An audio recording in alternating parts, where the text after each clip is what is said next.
তারা গণভোটের রায়কে অগ্রাহ্য করলো। গণভোটের রায়কে যারা অগ্রাহ্য করেছে, জুলাইয়ের ঐক্য কি তারাই বিনষ্ট করেনি? আপনাদেরকে এর বিরুদ্ধে সমস্যার আওয়াজ তুলতে হবে। আপনারা জানেন এনসিপি জুলাই মাসব্যাপী দেশ গড়তে জুলাই জাগরণ কর্মসূচি ঘোষণা করেছে।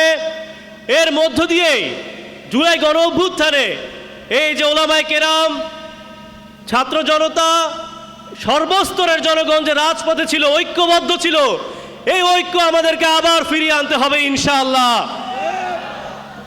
আমরা দেখেছি আওয়ামী ফ্যাসিবাদের পতন শুরু হয়েছিল ওলামায়ে কেরামের উপর হামলার পর থেকে। এই 2013 সালে শাপলা চত্বরে যে গণহত্যা হয়েছিল, তারপর থেকেই তাদের পতনের ধ্বনি বাজানো শুরু হয়। আমাদের নেতা এই মামুনুল হককে যারা অপমানিত করেছিল, তারা আজ বাংলাদেশে কোথায় বলেন? তাদের সবাইকে আজ দেশ থেকে পালিয়ে যেতে হয়েছে। সুতরাং আমাদের এই ঐক্য ধরে রাখতে হবে। আজ 11 দলীয় ঐক্যজোটের পক্ষ থেকে আমরা এসেছি, এনসিপির পক্ষ থেকে এসেছি।